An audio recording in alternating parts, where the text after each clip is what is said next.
열왕기상 4장 1에서 34절 말씀입니다. 4장. 솔로몬 왕이 온 이스라엘의 왕이 되었고 그의 신하들은 이러하니라.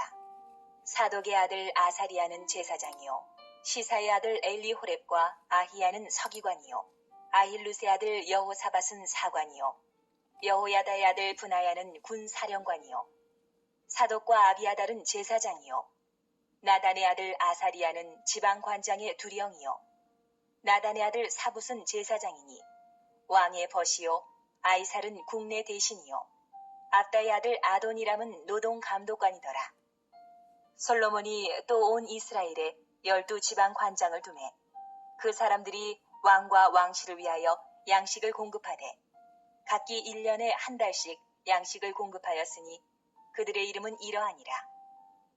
에브라임 산지에는 벤후리요 마가스와 사알빔과 벳세메스와 엘론 벳하난에는 벤데겔이요 아룻봇에는 벤헤셋이니 소고와 헤벨 온 땅을 그가 주관하였으며 나밧 돌 높은 땅 온 지방에는 베나비나답이니 그는 솔로몬의 딸 다밧을 아내로 삼았으며 다안악과 무기또와 이스라엘 아래 사르단가에 있는 베스안 온 땅은 아힐루스의 아들 바하나가 맡았으니 베스안에서부터 아멜 무홀라에 이르고 용르암 바깥까지 미쳤으며 길르앗 라못에는 벤게벨이니 그는 길르앗에 있는 므낫세의 아들 야일의 모든 마을을 주관하였고 또 바산 아르곱 땅의 성벽과 높빗장 있는 60개의 큰 성읍을 주관하였으며 마하나임에는 이또의 아들 아히나답이요 납달리에는 아히마아스이니 그는 솔로몬의 딸 바스맛을 아내로 삼았으며 아셀과 아롯에는 후세의 아들 바하나요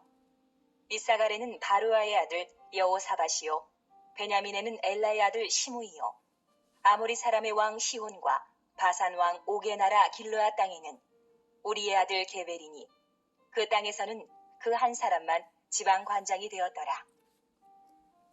사랑하는 형제 여러분, 9월 29일 목요일 새벽 묵상에 오신 것을 환영합니다. 3장에서는 신정왕국의 통치자로서 솔로몬의 신앙 자세를 기쁘게 여기신 하나님께서 꿈에 나타나서 솔로몬에게 지혜와 부귀와 영광을 허락하셨고요. 다윗 왕을 본받아서 하나님의 법도와 명령을 지키라고 하셨습니다. 그리고 말씀하신 대로 솔로몬의 지혜가 어떤 것인지를 신생아 탈취 재판 사건으로 보여주셨습니다. 본장에서는 약속하신 부귀와 영광을 어떻게 성취하셨는지를 당시의 정치, 경제, 외교 등의 여러 측면에서 보여주는 장인데요. 6절까지는 행정을 맡은 신하들의 명단이었습니다. 6절까지가 신하들의 명단이고요. 그리고 7절부터 19절까지는 이스라엘을 12구획으로 나누고 각 구획마다 장관들을 세운 사실을 말하고 있습니다. 이러한 사실 기록이 내포하는 의미는 솔로몬이 하나님의 지혜로 효율적으로 통치를 했고요. 모든 신하들이 권위에 복종하여서 충성했다는 사실을 암시합니다. 20절. 유다와 이스라엘의 인구가 바닷가의 모래같이 많게 되매 먹고 마시며 즐거워하였으며 솔로몬이 그 강에서부터 블레셋 사람의 땅에 이르기까지와 애굽 지경에 미치기까지의 모든 나라를 다스림으로 솔로몬이 사는 동안에 그 나라들이 조공을 바쳐 섬겼더라. 솔로몬의 하루의 음식물은 가는 밀가루가 30고르요 굵은 밀가루가 60고르요 살찐 소가 10마리요 초장의 소가 20마리요 양이 100마리이며 그 외에 숫사슴과 노루와 암사슴과 살찐 새들이었더라. 솔로몬이 그 강 건너편을 딥사에서부터 가사까지 모두 그 강 건너편의 왕을 모두 다스림으로 그가 사방에 둘린 민족과 평화를 누렸으니 솔로몬이 사는 동안에 유다와 이스라엘이 단에서부터 부엘세바에 이르기까지 각기 포도나무 아래와 무화과 나무 아래에서 평안히 살았더라. 네, 솔로몬의 지혜로운 통치의 결과 온 이스라엘 백성들이 물질적 풍요와 영적 안위를 누리게 되었다라는 것이죠. 솔로몬 통치하에 있는 주변의 속국들도 평화를 누리게 되었음을 말하고 있습니다. 그런데 이제 지혜로운 통치 결과일까요? 정말 물론 지혜는 주셨지만 그것이 하나님께서 허락하신 결과라는 것을 우리는 분명히 알아야 할 것입니다. 나중에 솔로몬의 지혜는 지혜가 아닌 것이 되게 되거든요. 하나님의 법도와 명령을 떠나면 그것은 지혜가 아닙니다. 자, 29절. 솔로몬의 병거의 말 외양간이 4만이요 마병이 12,000명이며 그 지방 26절. 관장들은 각각 자기가 맡은 달에 솔로몬 왕과 왕의 상에 참여하는 모든 자를 위하여 먹을 것을 공급하여 부족함이 없게 하였으며 또 그들이 각기 직무를 따라 말과 준마에게 먹일 보리와 꼴을 그 말들이 있는 곳으로 가져왔더라. 네, 솔로몬이 개인적인 풍요와 또 군비를 증강한 사실을 보여주고 있죠. 이 군비 증강은 사실은 하나님께서 금지하신 일입니다. 29절. 하나님이 솔로몬에게 지혜와 총명을 심히 많이 주시고 또 넓은 마음을 주시되 바닷가의 모래같이 하시니 솔로몬의 지혜가 동쪽 모든 사람의 지혜와 애굽의 모든 지혜보다 뛰어난지라. 그는 모든 사람보다 지혜로워서 예스라 사람 에단과 마홀의 아들 헤만과 갈골과 다르다보다 나음으로 그의 이름이 사방 모든 나라에 들렸더라. 그가 잠언 3,000가지를 말하였고 그의 노래는 1,005편이며 그가 또 초목에 대하여 말하되 레바논의 백향목으로부터 담에 나는 우술초까지 하고 그가 또 짐승과 새와 기어다니는 것과 물고기에 대하여 말한지라. 사람들이 솔로몬의 지혜를 들으러 왔으니 이는 그의 지혜의 소문을 들은 천하 모든 왕들이 보낸 자들이더라. 네, 이 솔로몬의 지혜가 얼마나 놀라운지 여러 학문에 통달했다는 것이죠. 예, 자연과학이나 또 여러 가지들을. 네. 그래서 탁월한 지혜로 인해서 명성이 천하만국에 드높아진 사실을 말하고 있습니다. 기독교를 선교하는 나라에 하나님께서 육적인 풍성함을 허락하셨습니다. 그것이 역사 속에 이미 잘 나타났습니다.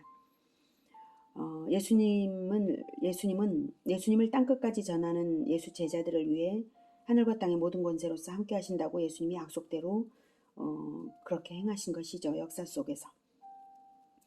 솔로몬의 지혜가 만국에 드높아진 것은 예수님이 약속대로 예수 제자들에게 복음화 제자화의 자원을 보장하시는 것을 예표하는 것이라 말할 수 있습니다. 그래서 3장에서 하나님께서 하신 말씀이 열왕기상 3장 14절에서 네가 만일 내 아버지 다윗이 행함 같이 내 길로 행하며 내 법도와 명령을 지키면 내가 또 내 날을 길게 하리라. 내 날을 길게 하리라 라고 하셨습니다. 그런데 결과적으로 솔로몬의 날은 길지 않았습니다. 불과 자기 자신의 통치 기간이 끝나자 아들대에서 나라가 분열되어서 북이스라엘과 남유다로 나뉜 사실이 그것입니다. 솔로몬은 하나님께 받은 것은 많았지만 하나님의 명령대로 법도와 명령을 지키는 일에 끝까지 가지 못한 것임을 증명하는 것입니다. 솔로몬이 끝까지 아버지 다윗을 본받아서 끝까지 법도와 명령을 지켰다면 하나님은 아들대에서 나라를 나누지 않으셨을 것입니다. 열왕기를 기록한 기자는 이스라엘이 바벨론에 의해서 완전히 멸망한 이후에 포로 정착지의 어느 한 곳에서 본서를 기록했습니다.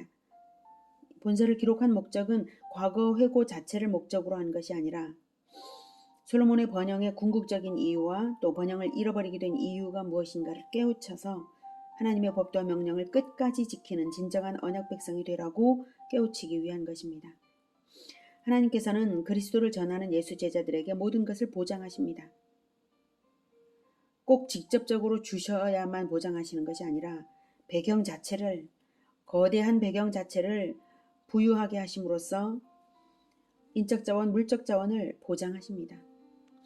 그것은 부귀 영화를 목적으로 살라는 뜻이 아니라 모든 자원은 제공할 것이니 아무 염려 말고 복음화 제자화를 하라는 뜻입니다.